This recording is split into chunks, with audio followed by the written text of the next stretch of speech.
ஏன்னா மற்ற யாரை விட நான் புது மாதிரியா இருப்பேன்னு நீங்க சொன்னீங்க. எவரும் சரியில்லை, நான் சரியா வந்து நாட்டை ஆள்றேன்னு சொன்ன நீங்க அந்த பொறுப்பை எடுத்துக்கணும்னு தான் நம்ம சொன்னமே தவிர, நீங்க வந்து நீங்க தான் பொறுப்பு, நீங்க போய் குற்றவாளி கூண்டில் போய் நில்லுங்கன்னு யாரும் சொல்ல.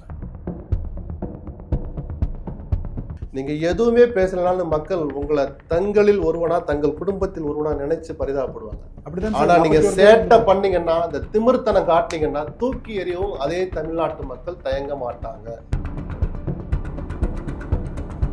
சார், இந்த கரூர் சம்பவத்துக்கு அப்புறமேட்டு விஜய் வந்து கொஞ்சம் பலவீனப்பட்டு போயிட்டாரு. அதனால அதிமுகவும் பாஜகவும் அவர் வந்து கூட்டணிக்கு இழுக்கிறதுக்கு முயற்சிக்கிறாங்க அப்படிங்கிற ஒரு குற்றச்சாட்டு. இல்லை, அவங்க எடப்பாடியும் பிஜேபி ஒரு கணக்கு போடலாம். நீங்க அந்த 2 பேர் மாதிரி இல்லைன்னு தானே புது கட்சி ஆரம்பிச்சீங்க. புதுசா நான் ஒரு தலைவன் உருவாகி வர்றேங்க, அந்த தலைமையில் அமையும் பாரு ஒரு சர்க்கார்னு சொன்னீங்க. சினிமாவில் ஆரம்பிச்சு விக்ரவாண்டி மாநாடு வரைக்கும் விஜய் தன்னை சுற்றியும் சுய பரிசோதனைனா தன்னை சுற்றி இருப்பவர்களை, தன்னை சுற்றி இருக்கிற சூழலை, இதைத்தான் பரிசோதனை பண்ணணும், பரிசீலிக்கணும், மாற்றம் தேவைன்னா மாற்றிக்கணும்னு நம்ம சொல்றோம். யாரையும் ஆதரிக்க கூடாதுலாம் சொல்ல. ஏன்னா திமுகவை ஆதரிச்சுக்கிட்டே இருந்தாதான் ஊடகமா? திமுக செய்யற தவறுகளை சுட்டி காட்டுறதுக்கு தான் ஊடகம். அந்த அடிப்படை உண்மையை நான் என்னைக்குமே ஆளுங்கட்சி செய்கிற தவறு திமுக விட்டுருங்க. திறமையற்ற நிர்வாகம், ஆளுமையற்ற நிர்வாகம்னு பல நேரங்களில் நானே விமர்சனங்கள் வைக்கிறேன்னு. அதுல இந்த அப்ப நீங்க அதை போய் பரப்பணும், 3 பேரை கொண்டாந்து பிடிக்கிற அளவுக்கு உங்களுடைய துணிச்சலை காட்டிய திராவிட மாடல் அரசு ஆதவர்ஜினாக்கிட்டமே அவனு எதுக்கு பதுங்குனீங்க?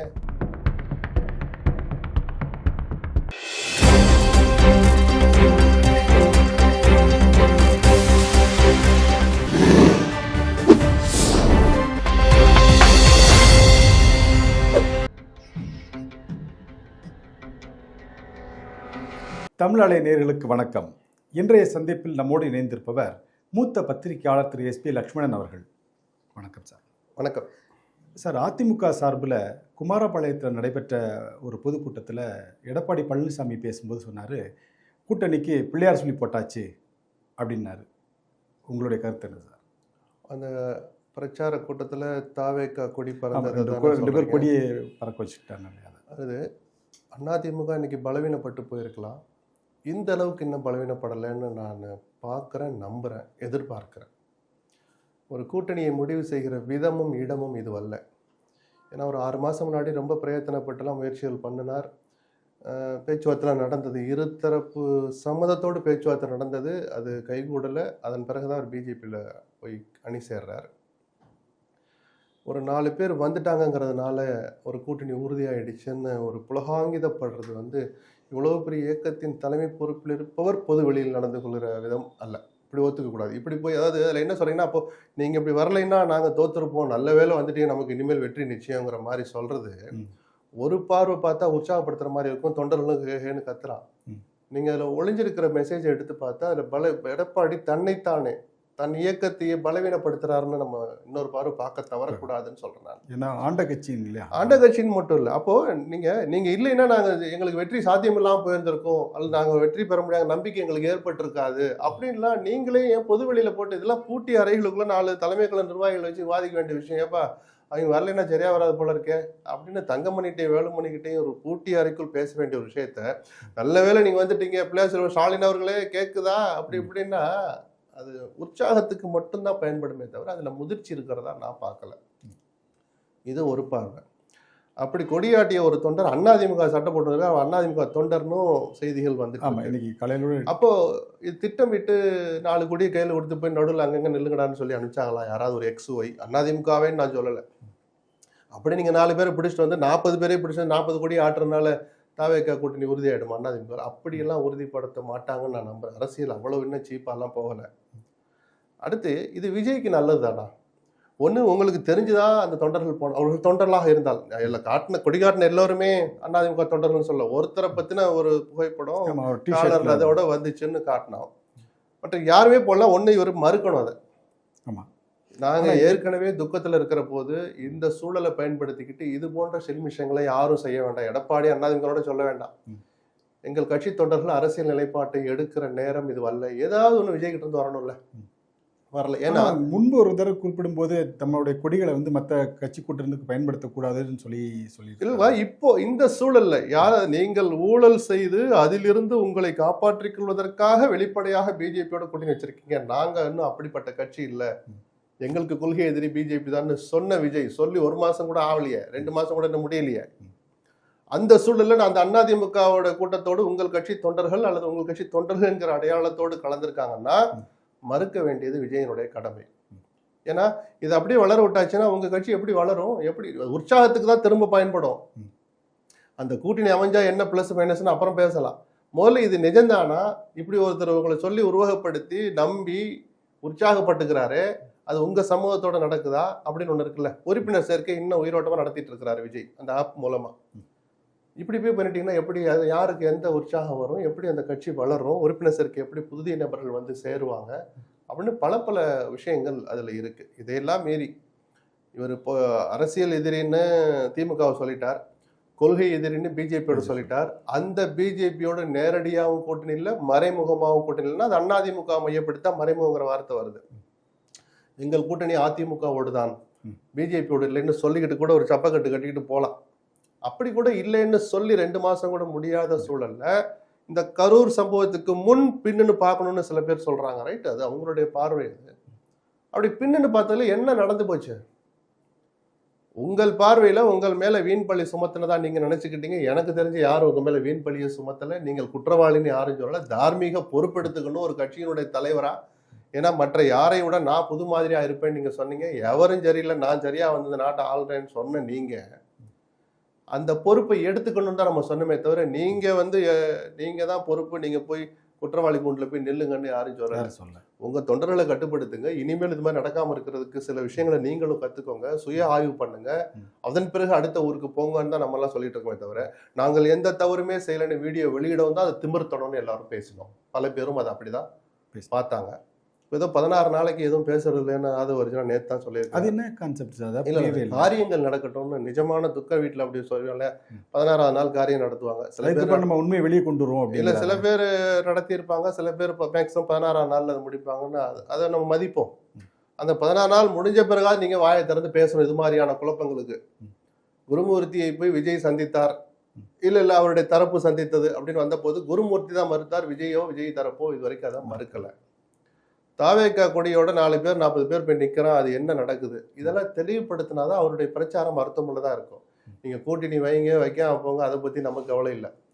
பட் ஒரு வெளிப்படைத்தன்மை, குறைஞ்சபட்ச வெளிப்படைத்தன்மையும் ஒரு கணிசமான அளவு நேர்மையும் இருக்கணும்னு நம்ம எதிர்பார்க்கிறோம் விஜய் கிட்ட அரசியல் ரீதியாக. சார், இந்த கரூர் சம்பவத்துக்கு அப்புறமேட்டு விஜய் வந்து கொஞ்சம் பலவீனப்பட்டு போயிட்டாரு, அதனால அதிமுகவும் பாஜகவும் அவர் வந்து கூட்டணிக்கு இழுக்கிறதுக்கு முயற்சிக்கிறாங்க அப்படிங்கிற ஒரு குற்றச்சாட்டு. இல்லை, அவங்க இழுக்க தான் சார் முயற்சிப்பாங்க. இந்த அணி பத்தாதுன்னு அவங்க நினைக்கிறாங்க. அதை பொதுவெளியில போட்டு உடைக்கக்கூடாதுன்னு தான் நான் சொல்றேனே தவிர நிஜம் அது வரல நீங்களே ஜெயிச்சிருவீங்கன்னா நான் பொய் சொல்லி அவங்கள உசுப்பேத்துறதுக்கு நான் தயாரா இல்லை. இந்த அணி பத்தாது தான், அதனால நாங்கள் இன்னும் பலமான அணி அமைப்போம்னு ஜெயக்குமார்ல தொடங்கி எடப்பாடி வரைக்கும் எல்லாம் பேசிட்டு இருக்காங்க. வேற யார் வரப்போறான்னு தெரியல. விஜய் வந்தா நிச்சயமா அது பலமான அணி தான், வெற்றியை நோக்கி அணியா கூட அது மாறினாலும் நான் ஆச்சரியப்பட மாட்டேன். நான் ஆரம்பத்திலிருந்தே சொல்லிட்டு இருக்கிறேன். அல்ல எடப்பாடிக்கு அதிமுகவுக்கு அந்த அணி வெற்றி பெற பயன்படும், விஜய் என்கிற பிம்பம் உடைபடும். ஏன்னா யாருமே சரியில்லைன்னு சொல்லிட்டு சரியில்லாத ஒரு ஆளை சேர்ந்தீங்கன்னா மக்கள் அவ்வளோ முட்டாளா, அது கண்ணை மூடிக்குவாங்களா? அவங்களும் அதை வேற மாதிரி தானே பார்ப்பாங்க. ஸோ விஜய்க்கு அது அரசியல் ரீதியான சர்க்கிள், அதிகாரமே கிடைத்தால் கூட அப்படின்னு நம்ம சொன்னோம். நான் முதலமைச்சர், நாம ஆட்சி அமைப்போம், நாம ஆட்சியில பங்கு தருவோம்னு சொல்லிட்டு முதல் 2.5 ஆண்டுகள் அண்ணன் எடப்பாடி முதலமைச்சராக இருக்கட்டும், அடுத்த 2.5 ஆண்டுகள் நான் இருந்துக்கிறேன் அப்படின்னு சொன்னாலோ, இல்ல 5 ஆண்டுகளும் நான் துணை முதலமைச்சராகவே இருக்கிறேன்னு சொன்னாலோ விஜய்ங்கிற அந்த பிம்பம் உடைப்படுமா, இல்ல அப்படியே ஸ்ட்ராங் ஆகுமா? கண்டிப்பா உடைப்படையும். அவருடைய ரசிகர்கள் விரும்ப மாட்டாங்க, மாற்றத்தை விரும்புற பொதுமக்கள் விரும்ப மாட்டாங்க, அதை ரசிக்க மாட்டாங்க. சரிதானே? சரி, நான் முதலமைச்சர், எடப்பாடி ஏதோ ஒரு காரணத்தை ஏத்துக்கிட்டு போறாருன்னு வச்சுப்போம். ஒரு 100 அதிமுக தொண்டர் சந்தோஷமா அதை ஏத்துப்பான்னு நினைக்கிறீங்களா? மாறாது, தோல்வி கூட்டணியா தான் முடியும். விஜய் தான் முதலமைச்சர்னு சொல்லட்டும், அதே தாவேக்கா அதிமுக பிஜேபி கூட்டணி அமைந்தால் கூட நான் அந்த ஒரு 2 நிமிஷத்துக்கு முன்னாடி சொன்னேன் இல்லையா, அது வெற்றியை நோக்கி பயணிக்கும்னு. அதிமுகவை சேர்ந்த ஒருத்தர் முதலமைச்சராக இருந்தால் எடப்பாடி யாரோ ஒரு XYZ இருக்கட்டும், அப்பதான் அதிமுக தொண்டர்கள் உற்சாகமா வேலை செய்வாங்க. நேற்று வந்த விஜய்க்கு முதலமைச்சர் பதவியை கொடுக்க தயார்னு எடப்பாடி பெருந்தன்மையோட மிரட்டலுக்கு பயந்தோ யதார்த்தத்தை புரிஞ்சுக்கிட்டோ அப்படி ஒரு சூழல் ஒருவேளை எடுத்து அவ்வளவு சீக்கிரத்தில் ஒத்துக்க மாட்டார்.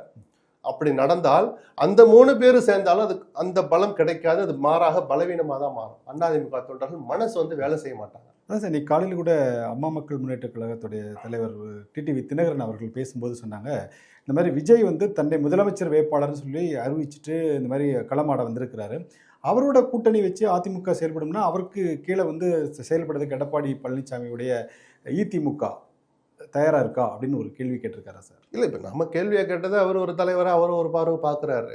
இதில் நிறைய நடைமுறை சிக்கல்கள் இருக்குது.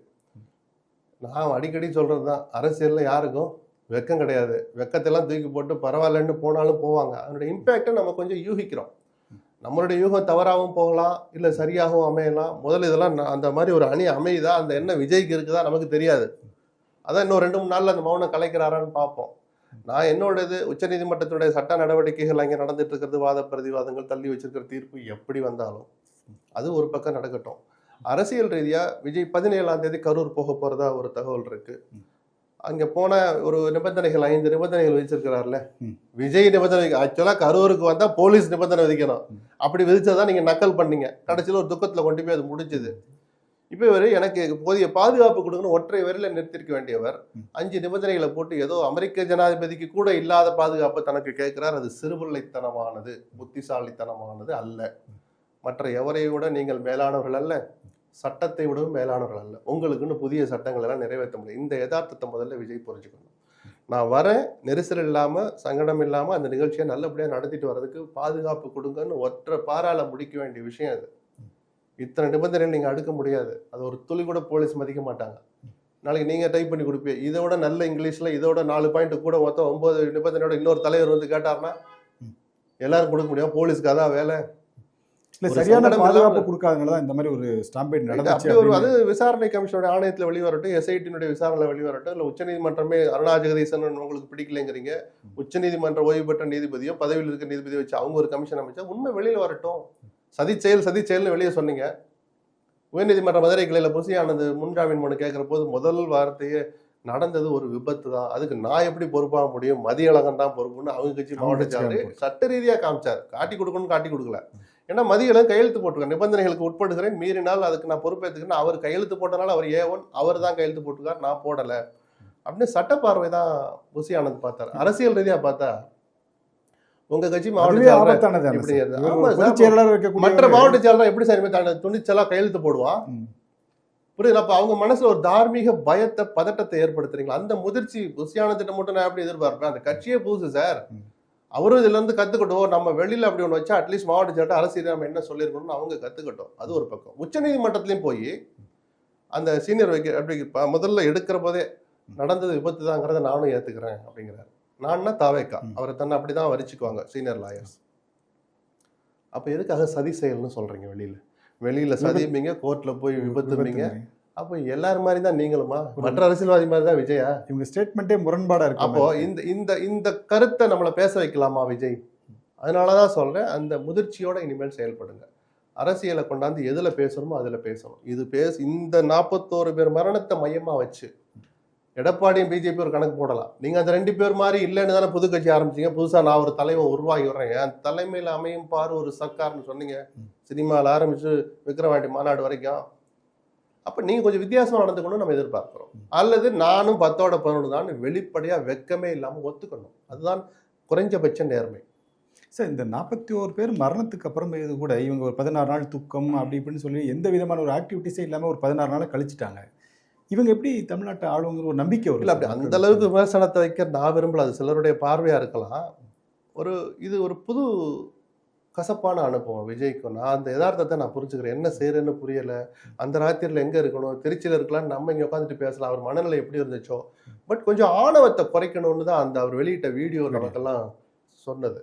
அப்புறமேட்டு நிறைய பேருக்கு அவர் மேல ஒரு அது வராம இருந்தா கூட இல்லாத. அப்போ உங்களுடைய அட்வைசர் உங்களை தப்பா வழி நடத்துறாங்க. அவர் தப்பான நபர்ன்னு நான் சொல்லல அட்வைசர்களை. அவர் சொல்றதெல்லாம் நெகட்டிவாவே போகுது. அப்ப இங்க வா, என்ன இனிமேல் கொஞ்சம் மாத்தி சொல்லு, இல்லாட்டி நீ ஒரு 2 நாள் அமைதியாரு, நீ சொல்லுப்பான்னு விஜய் தன்னை சுத்தியும் சுய பரிசோதனைனா தன்னை சுற்றி இருப்பவர்களை, தன்னை சுற்றி இருக்கிற சூழலை. இதைத்தான் பரிசோதனை பண்ணணும், பரிசீலிக்கணும், மாற்றம் தேவைன்னா மாத்திக்கணும்னு நம்ம சொல்றோம். சுய பரிசோதனை, பிளட் டெஸ்ட், யூரின் டெஸ்ட் எடுத்துக்கிறதா நம்ம அதை சொல்லல. உங்களை சுத்தி என்ன நடக்குன்னு முதல்ல பாருங்க. முதல்ல உங்க நிர்வாகிகளோட உட்காந்து குறைஞ்சபட்சம் ஆலோசனை நடத்தவே இல்லைன்னு சொல்ல. முழுமையா நடத்தி இருந்தா கரூர்ல அந்த மாதிரிலாம் சில வார்த்தைகள்லாம் ஒரு வாயிலிருந்து வந்திருக்காது. ஆம்புலன்ஸ் யார் ஏற்பாடு பண்றோம்? ஓ, நம்ம தான் ஏற்பாடு பண்றோமா? அது அடிச்சு நொறுக்குறாங்களா? அப்ப அதனால நம்ம கொடி கட்டிக்கிறோமா? இப்படிலாம் கேட்டிருந்தா கரூர்ல மேடையில பஸ் மேல இருந்து அப்படி கேட்டிருக்க மாட்டாங்க. ஏன் நம்ம கொடி கட்டியிருக்குன்னு கேட்டிருக்கவே மாட்டார் சார். ஒரு தலைவர்னா அதற்கான தகுதிகளை வளர்த்துக்கிட்டே போகணும். மரணிக்கிற வரைக்கும் தகுதிகள், புதிய விஷயங்களை கத்துக்கிட்டே தான் இருக்கணும், எந்த துறையில யார் இருந்தாலும். விஜய் இப்பதான் அரசியலுக்கு வந்திருக்கிறார். நான் அரசியல் கவனிச்சவரா அவர் இருக்கலாம். கள அரசியல் அவருக்கு புதுசு. அந்த களத்தில் நடக்கிற துரதிருஷ்டவசமான இது போன்ற துக்க நிகழ்வு புத்தம் புதுசு. அவருக்கு கேள்விப்பட்டிருக்கேன். இந்திய அரசியல்லயே ஒரு அரசியல் நிகழ்வு இப்படி நடந்ததே இல்லைங்கிற அரசியல் கூட்டத்தில் வரலாற்றில் முதல் முறையாங்கிற போது அது ஏதோ குருவி தலையில பணங்காய வச்ச மாதிரி விஜயனுடைய அரசியல் அனுபவத்துக்கு அந்த யதார்த்தத்தை நம்ம புரிஞ்சுக்கிறோம்ல. அதுல துளியாவது விஜய்க்கும் பொறுப்பு இருக்கு, தார்மீக பொறுப்பு இருக்குன்னு அவரும் புரிஞ்சுக்கணும். நான் எந்த தப்புமே செய்யல அப்படின்னு சும்மா அந்த பசப்பு வார்த்தை இங்க பாருங்க. நீங்க எதுவுமே பேசலனாலும் மக்கள் உங்களை தங்களில் ஒருவனா, தங்கள் குடும்பத்தில் ஒருவனா நினைச்சு பரிதாபப்படுவாங்க. ஆனா நீங்க சேட்டை பண்ணீங்கன்னா, இந்த திமிர்த்தனம் காட்டினீங்கன்னா தூக்கி எறியவும் அதே தமிழ்நாட்டு மக்கள் தயங்க மாட்டாங்க. அதை முதல்ல புரிஞ்சுக்கணும். அதான் சார், இப்போ விஜய் இந்த கரூர் சம்பவத்திற்கு அப்புறமேட்டு விஜயும் தாவேக்காவும் பலவீனப்பட்டிருக்கு அப்படின்னு சமூக வலைத்தளங்கள் இல்ல அப்படி நான் பார்க்கல. அவங்க கொஞ்சம் ஒரு பதட்டத்துல இருக்கிறாங்க. அடுத்து என்ன செய்யறதுன்னு ஒரு தெளிவில்லாம இருக்கிறாங்கன்னு வேணா நம்ம சொல்லலாம். பலவீனப்பட்டு போயிட்டாங்கன்னு அவரை போட்டு அமுக்க வேண்டாம். இதை ஒரு சாக்கா வச்சுக்கிட்டு திமுகவோ, இதை ஒரு சாக்கா வச்சுக்கிட்டு இதை அவரை பலவீனப்படுத்தி நம்ம அணிக்கு கொண்டாந்துடணும் அதிமுக பிஜேபியை நினைச்சா ஒரு பத்திரிகையாளரா நான் அதை ரசிக்க மாட்டேன், என்கரேஜ் பண்ண மாட்டேன். விஜய் இதுல இருந்து மீண்டு வரணும்னு தான் நம்ம ஆசைப்படுறோம். ஆனா நீங்க கொஞ்சம் மனசு திருந்தணும். தவறுகள் இருந்தா உங்களை திருத்திக்கோங்க, புரிஞ்சுக்க வேண்டிய விஷயங்களை புரிஞ்சுக்கோங்க, தெரிஞ்சுக்க வேண்டிய விஷயங்களை தெரிஞ்சுக்கோங்க. நான் அப்படியே ஃபுல்ஃபில்டா சாட்டிஸ்ஃபைடா எனக்கு எல்லாம் சேச்சுரேஷன் பாயிண்ட்ல இருக்குன்னு நீங்க இந்த சேஷ்டை பண்ணீங்கன்னா உங்களுடைய அரசியல் வளர்ச்சிக்கு அது நல்லதில்லை, உங்கள் இயக்கத்துக்கும் அது நல்லதல்ல. அப்படிதான் நம்ம சொல்றோம். மற்றபடி ஒரு பிரச்சாரத்துக்கே போகக்கூடாது அப்படிலாம் இதோட முடங்கி அரசியலே வேண்டாம் ஓடிப்போ இப்படிலாம் கமெண்ட் போடுற வேலை நான் செய்ய மாட்டேன். மாறா என்கரேஜ் தான் பண்ணணும். புதுசா ஒருத்தர் வராருன்னா அவரை பேச விடுங்கன்னு அப்பையும் சொன்னேன், இப்பையும் சொல்றேன், இனிமேலும் சொல்லுவேன் நான். பட் என்னை போன்ற நபர்களுடைய உணர்வுகளை புரிஞ்சுக்கிட்டு அவரும் தன்னை தகவமைச்சுக்கணும் தான் நம்ம எதிர்பார்க்கணும். ஏன்னா என்னையும் சேர்த்தானே ஆள போறாரு அவரு, உங்களையும் சேர்த்தானே நம்ம தானே ஆள போறாரு. அப்ப நாம எதிர்பார்க்காம நாம அறிவுரை சொல்லாம வேற யாரும் சொல்லுவா? தெலுங்கானால இருக்கிற வாக்காளரா? நமக்கு எல்லா உரிமையும் இருக்கு, நம்ம சொல்லதான் செய்யணும். கேட்பீங்களா கேட்க மாட்டல, அது உங்க உரிமை, உங்க தலையெழுத்து. மக்கள் கவனிக்கிறாங்கிற விஷயத்த நாம நம்ம மூலமா சொல்றோம். நம்ம காதுகளுக்கு வர விஷயத்த அவர்கிட்ட கடத்துறோம். எடுத்துக்கிறது எடுத்துக்காது அவருடைய பத்திரிகையாளர் நம்மளுடைய கடமைகள் அதுதான். நிச்சயமா சார். நீங்க சில விஷயங்களை தார்மீக பொறுப்பெடுத்துங்கன்னா பத்திர பேப்பர்ல எழுதி கையெழுத்து போட்டு சாட்சி 2 பேர் இருக்கணும், ஒருத்தன் அவனா இருக்கணும், ஒருத்தன் இவனா இருக்கணும் நம்ம சொல்றோம் இல்லையே. ஒரு தார்மீக ஒரு ட்வீட் துக்கத்துல இருக்கிற துக்கம் நெஞ்ச அடைக்குது. நான் இதை எதிர்பார்க்கவே இல்லை. என் நோக்கம் ஏங்க, உங்களுக்கு நீங்கள் யாரை அரசியல் எதிரின்னு சொன்னீங்களோ அந்த ஸ்டாலின் முதலமைச்சர் சீட்ல உட்காந்துக்கிட்டு எந்த தலைவனும் தன் கட்சி தொண்டன் இறக்கிறத மரணிக்கிறத விரும்ப மாட்டான்னு சொல்றாரு. அப்படி சொன்ன முதலமைச்சரை எடுத்து வச்சுட்டு என்னை பழி வாங்குறீங்க, பழி வாங்குன்னா என்னைய வாங்க, என் தொண்டனை விட்டுருங்கன்னா அது நடிப்பு தானே. இந்த சினிமா வசனம் எல்லாம் இங்க எடுபடாது. இதை நல்ல அந்த வேறுபாட்டை எல்லாம் புரிஞ்சுக்கிற அளவுக்கு தமிழ்நாட்டு மக்களுக்கு நல்ல அறிவு இருக்கு. இதை முதல்ல விஜய் புரிஞ்சுக்கணும். சரி சார், இந்த கரூர் சம்பவம் தொடர்பாக பத்திரிகை சமூக வலைத்தளங்களை வெளியிட்ட சிலர் மீது அரசு நடவடிக்கை எடுத்தாங்க. 2-3 பேரை கூட கைது பண்ணாங்க. அப்புறம் உடனே கோர்ட்டில் போயிட்டு அதை ரிலீஸ் பண்ணிடலாம். அதில் கேஸ் பை கேஸ் பார்க்கணும். 3 விஷயங்களை சொல்கிறேன். ஃபெலிக்ஸ் ஒரு வீடியோ வெளியிட்டார், அவரை கைது பண்ணாங்கன்னா 15 பேரை கத்தியால் குத்தினார்கள்ன்ற மாதிரியெல்லாம் அவர் ஒரு கண்டென்ட் போடுறாருன்னா ரைட், ஒரு பத்திரிகையாளராக அவருக்கும் சில தகவல் கிடைச்சிருக்கும் அப்படின்னா அதை சப்ஸ்டான்ஷியேட் பண்ணுற மாதிரி சில ஆதாரங்களை அவர் வச்சிருக்கணும். எதுவுமே இல்லாம ஒரு சமூகத்துல பதற்றத்தை ஏற்படுத்துற மாதிரி ஃபெலிக்ஸ்ன்றது உதாரணத்துக்காக தான் நான் சொன்னேன். அவர் கைதானதுனால நான் சொல்றேன். எல்லா ஊடகங்களுக்கும் அந்த பொறுப்பு இருக்கு. அது புதிய தலைமுறை இன்னைக்கு முடக்கப்பட்டிருக்கு, அதுக்கும் சேர்த்தான் நான் சொல்லுவேன். நான் அதை அதுக்காக முடக்கிறது ஒன்றும் சட்ட நடவடிக்கை கிடையாது. அது அரசியல் ரீதியாக பழி வாங்குறது அல்லது அடக்குமுறை ஏவுறதுன்ற கருத்துல நான் உடன்படுறேன். நாம எதை மீறணும்னு அந்த சேனல்காரங்களும் மனசுல பதிஞ்சுக்கிட்டு தங்களை மாத்திக்கிடணும். யாரையும் ஆதரிக்க கூடாதுலாம் சொல்ல. ஏன்னா திமுகவை ஆதரிச்சுக்கிட்டே இருந்தாதான் ஊடகமா? திமுக செய்யற தவறுகளை சுட்டி காட்டுறதுக்கு தான் ஊடகம். அந்த அடிப்படை உண்மையை நான் என்னைக்குமே ஆளும் கட்சி செய்கிற தவறு திமுக விட்டுருங்க. யார் ஆட்சியில் இருந்தாலும் இதே காரியத்தை புதிய தலைமுறை அப்பயும் எடப்பாடிக்கு எதிராக சிலது பண்ணாங்க, ஆட்சியில் எப்படிலாம் நடக்க வைக்கிறதுன்னு எளியில வச்சு 3 மாசம் முடக்கினவர் தான் எடப்பாடி, அதே புதிய தலைமுறை சேனலை. ஸோ தனிநபராக பார்த்தா ஃபெலிக்ஸ் அப்படி ஒரு பண்ணார், நீதிமன்றம் அதில் உண்மை இருக்குன்னு பார்த்து பெயில் தான் கொடுத்து வழக்க ரத்து பண்ணலை. ஆதாரம் வந்து ஆதாரத்தை காட்டணும். இல்லாட்டி இந்த நேரத்தில் இப்படி போன்ற வீடியோக்களை வெளியிடணுமான்னு ஒரு சுயமா அவரும் யோசிக்கணும் தான் நான் கேட்டுக்கிறேன். சக பத்திரிகையாளராக அந்த அறிவுரை சொல்ற உரிமை நமக்கு இருக்குல்ல. மாரிதாஸ் எதுக்காக கைது பண்ணீங்க இன்னைக்கு வரைக்கும் தெரியல. யாரை கேட்டு போனாங்கன்னு யாருக்குமே புரியல. கவர்மெண்ட்ல கேட்டாங்களா, சிட்டி போலீஸா, டிஜிபி கிட்ட சொன்னீங்களா, இன்டெலிஜென்ஸுக்கு தெரியுமா?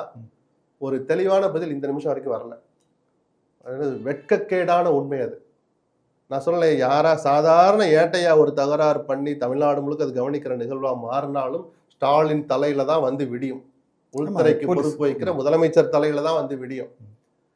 இப்ப வரைக்கும் எனக்கே புரியல. உங்க பார்வையில் அரசியல் ரீதியா பார்த்தா கூட 7-8 வீடியோல 6-7 வீடியோ விஜய் விமர்சிச்சுதான், விஜய் செஞ்ச தவறுகள்னு அவர் மாரிதாஸ் நினைக்கிறதா ஒரு வீடியோவை போட்டிருக்கிறாரு.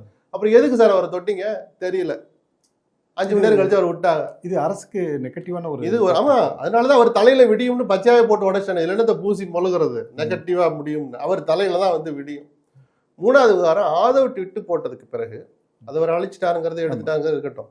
நைட்டெல்லாம் அந்த சின்ன பசங்க வேற வேற மாதிரி அப்படியே ஃபயர் விட ஆரம்பிச்சிட்டாங்க. எனக்கு இந்த சோசியல் மீடியால இந்த ஆங்கிள் நான் அதை இடது கையால தான் புறந்தள்ளுவேன்.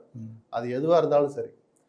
நமக்கு என்ன, நாம யாரு, நம்ம என்ன கதியில லைவ் ரன் பண்ணிட்டு இருக்கிறோம். ஒரு ட்விட்டு போட்டா, ஒரு பதிவு போட்டா ஃபேஸ்புக்ல ட்விட்டர்ல என்ன சட்ட விளைவுகள் வரும் எதுவுமே புரியாம, மெரினாவில் கூடுவோம் 356 அமல்படுத்த வைப்போம், நம்ம யாருன்னு காட்டுவோம்னு நைட்டெல்லாம் காதாருன்னா அடுத்த நாள் 3 பேரை பிடிச்சு கொண்டாந்து வச்ச உடனே எனக்கு அது ஃபயர் விட்டானா? அந்த ஃபயர்லாம் எங்க இருக்குன்னே தெரியல. எல்லாம் தெரிஞ்சு ஓடிட்டான் சார். துணிச்சல்ங்கிறது நேர்மையான விஷயமா இருந்தா கடைசி வரைக்கும் வரணும். அந்த துணிச்சல் யாரோ ஒரு 3 பேரை, நாம இல்லாம 3 பேரை கைது பண்ண நீங்களாம் அடங்கி ஒடுங்குறீங்கன்னா அப்ப நம்ம நைட்டெல்லாம் பண்ணிட்டு இருந்த வேலை தப்பான வேலைன்னு புரியுது இல்ல. அப்புறம் எதுக்கு அந்த வேலையை செய்யறீங்க? அந்த 3 பேரை கூப்பிட்டு விசாரிச்சா சார் எங்களுக்கு அது என்னன்னு தெரியாது சார்ங்கிறான். பஞ்சப்பராரையா இருக்கிறான் அவன். ஏழ்மையை நான் கிண்டல் பண்ணல. அந்த நிலையில் இருக்கிற உங்களுக்கு இது தேவைதானா? ஒரு வக்கீல் வைக்க காசு இருக்கா நம்ம கிட்ட? அதெல்லாம் யோசிக்கணும் சார். 10,000 ரூபா 5,000 ரூபா எல்லாம் ஒரு வக்கீல, ஞாயிற்றுக்கிழமை வக்கீல கூட நீங்க பிடிக்க முடியாது 5,000 ரூபா இல்லாம இந்த காலத்துல.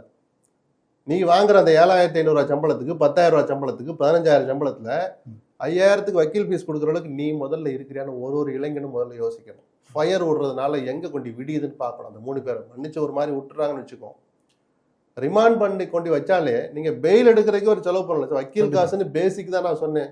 பெயில் எடுக்கணும்னா இவ்வளவு ஆகுன்னு நிஜமாவே ஒரு மனசாட்சியுள்ள வக்கீல் கூட ஒரு 10,000 கிட்ட கொண்டாந்து விடுவார். அந்த செலவு பண்ணாதான் திருப்பி வெளியே வருவான். இது தேவையா? நேபாளில இலங்கையில மாதிரி இங்க புரட்சி வெட்டினா எதுக்கு சார் வெடிக்கணும் புரட்சி? அப்படி சொன்ன கருத்து சொன்ன ஆதவ் அர்ஜுனா மேல அதுதான் ஸ்டாலின் அந்த திறமையற்ற நிர்வாகம், ஆளுமையற்ற நிர்வாகம்னு பல நேரங்கள்ல நானே விமர்சனங்கள் வைக்கிறேன்னு.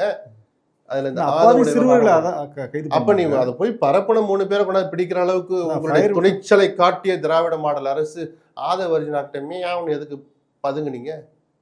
நீங்க கேட்ட கேள்வி முதலமைச்சருக்கு நேரம் போய் சேர்ந்திருக்கோம். அப்ப நீங்க 1000 நல்லது பண்ணாலும் நீங்க செய்யற ஒரு சில தவறுகள், செய்ய வேண்டியதை செய்ய தவறுகிற சில விஷயங்கள் தானே உங்களை கொண்டாந்து திருப்பி கீழே கொண்டாந்து இழுத்து வைக்குது. இதை முதலமைச்சர் யோசிக்கணும். நம்மளுடைய துணிச்சல் குறிப்பிட்ட ஒரு நபரிடம், ஒரு குரூப்பிடம் மட்டும்தானா? வேறு ஒருவர் எப்படி பண்ணாலும் எந்த தவறு பண்ணாலும் நம்ம திரும்பவே மாட்டோமா அப்படின்னா அவரும் தன்னை யோசிச்சு பார்க்கணும். சார், இப்போ திமுக காங்கிரஸ் இடையில அந்த கூட்டணியில உறவுல ஒரு சின்ன சலசலப்பு இப்போ ஏற்பட்டிருக்கு. ஏன்னா அந்த தரப்புல இருந்து விமர்சனம் பண்ணுறதும், இந்த தரப்புல இருந்து அதுக்கு பதிலடி கொடுக்குறதும், இந்த மாதிரி சமீபத்தில் பெரியசாமி கூட திண்டுக்கல்ல பேசும்போது ஒரு விஷயத்த சொன்னார். அதுக்கு கார்த்திக் அவர் ஷட்டிலாக பேசின விஷயத்தை எடுத்துக்கிறாங்க. பொதுவாக தேர்தல் வர்ற போது, தேர்தல் காலங்கள் நெருங்குற போது தங்களுடைய இருப்பை, நிஜமான பலத்தை காட்டுறதுன்னு முயற்சிக்கிறது எல்லா தோழமை கட்சிகளுடைய இயல்பான ஒரு நடவடிக்கை, அவங்களுடைய கடமை உரிமையும் கூட. ஏன்னா இதுதான் நேரம். நம்ம ஏதாவது சொல்லணும்னா வாங்க 4 வருஷம் எங்களை கண்டுக்காம இருந்தியல்ல, வாங்க எங்கிட்டான கூட்டணிக்கு வருவிய, பேச்சுவார்த்தை நடத்து அப்படின்னு காட்டுறது அது ஒரு வகை. வீம்புக்கு பேசுறதுன்னு ஒன்று இருக்கு. காங்கிரஸ் கட்சியில் இப்போ ஆளாளுக்கு ஆட்சியில் எங்களுக்கு பங்கு வேண்டும் எங்கன்னு அழகிரி பேசுறாரு. அழகிரி தலைவராக இருந்து யாராவது அங்கங்க 4 பேர் பேசிட்டு இருந்தா அழகிரி அதை ரசிப்பாரா?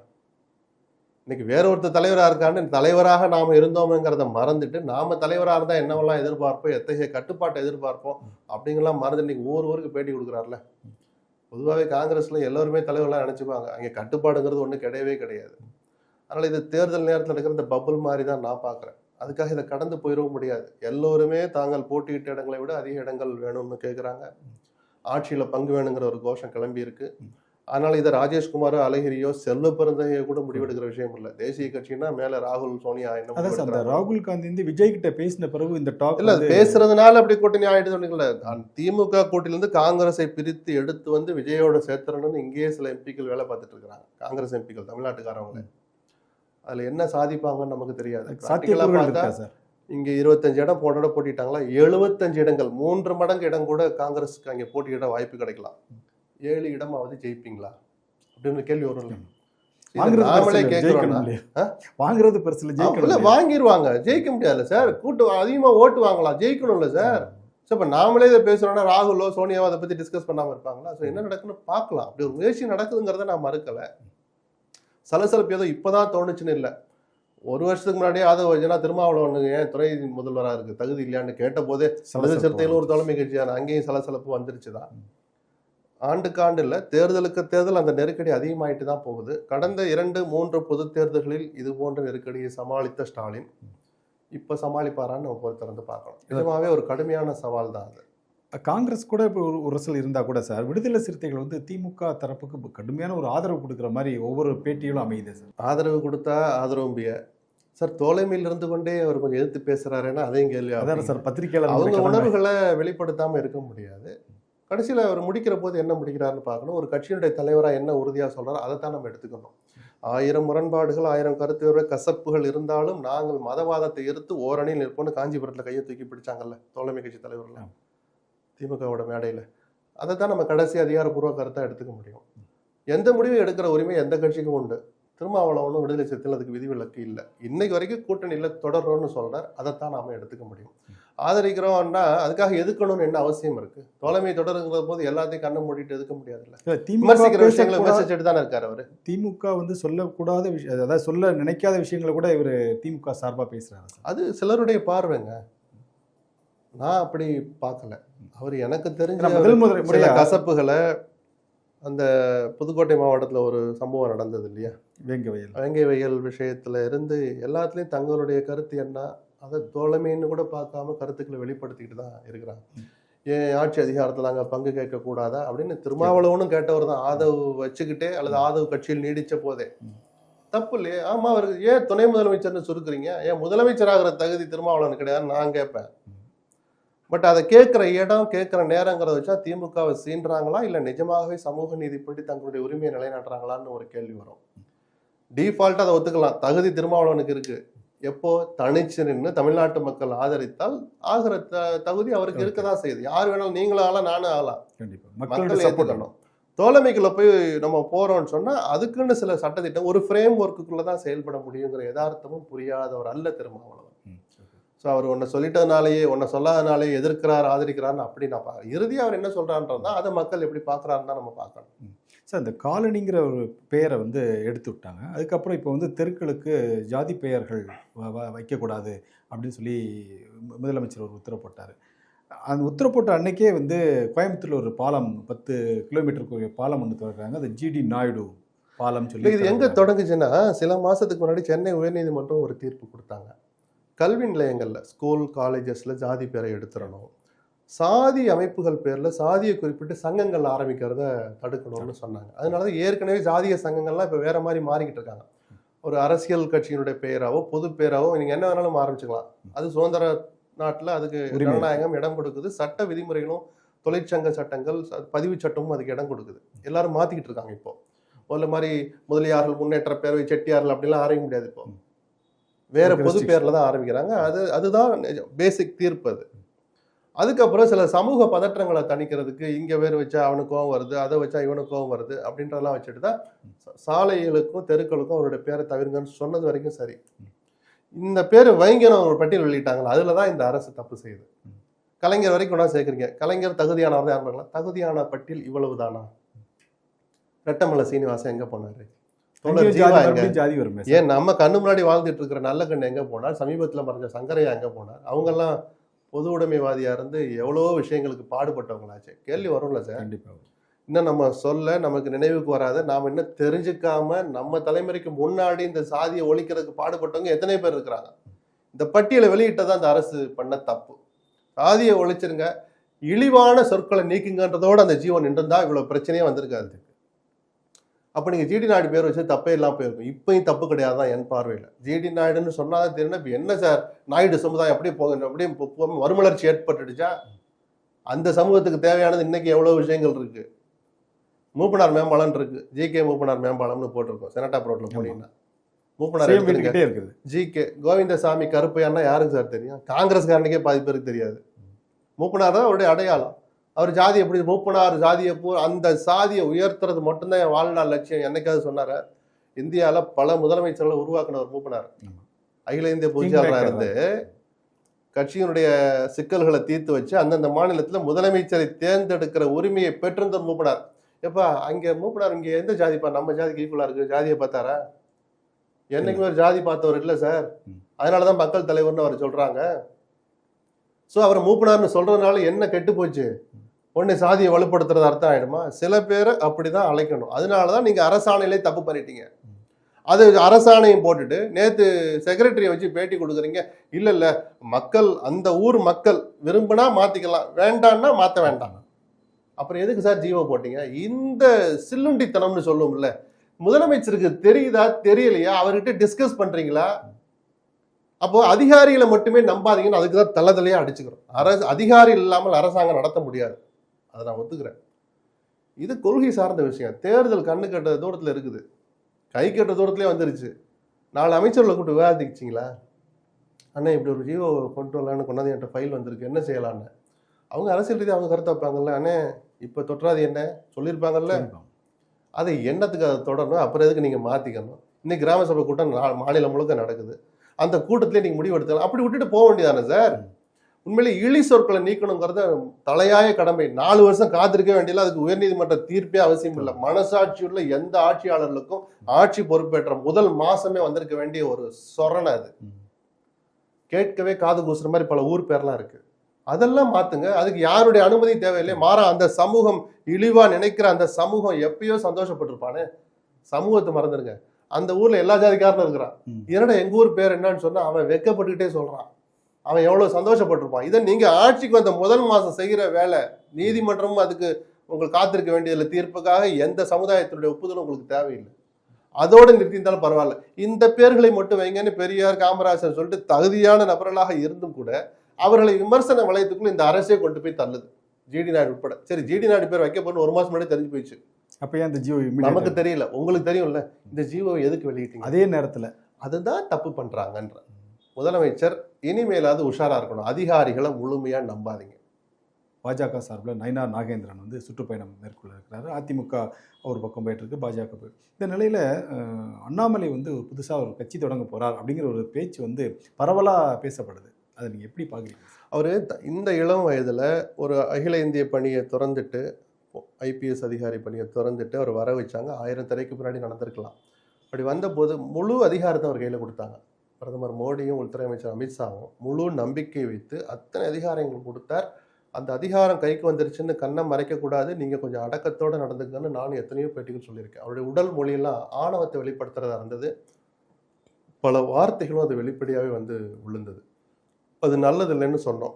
ஆனாலும் ஆடாத ஆட்டம் இல்லைன்னு நம்மெல்லாம் இப்போ விமர்சிக்கிற மாதிரி இன்னைக்கு அடங்கி ஒடுங்கி இருக்கிறாரு. யார் ஒருவர் யார் இருவர் அதிகாரத்தை கொடுத்தார்களோ அவர்களே அதை பறிச்சுட்டாங்க. அப்போ குறைஞ்சபட்சம் நேர்மை இருக்கணும். நீங்கள் இன்னும் போக வேண்டிய தூரம் நிறையான்னு நான் இதே அரங்கத்தில் உட்காந்து பல பேட்டிகள் கொடுத்துருக்குறேன். இன்னைக்கு அதிகாரம் இருக்கலாம், பணபலம் இருக்கலாம், அதை வச்சு இப்படிலாம் பத்திரிகையாளர்களை முதல்ல எள்ளி நகையாடாதீங்க. அதிகாரமற்ற அரசியல் கட்சிகளை இப்படி நக்கல் பண்ணாதீங்கன்னு சொன்னவனா இன்னைக்கு அவர் உணர்ந்திருப்பார். மாறி மாறி பேசுகிறார் தன்னுடைய நிலைப்பாட்டில். புதிய கட்சி தொடங்க போகிறாங்கிறது வதந்தி தான். தொடங்கினா அவர்கிட்ட கேட்க வேண்டிய கேள்விகள் நிறைய இருக்குது. தொடங்கட்டும், நம்ம கேட்போம். நன்றி, வணக்கம் சார். நன்றி.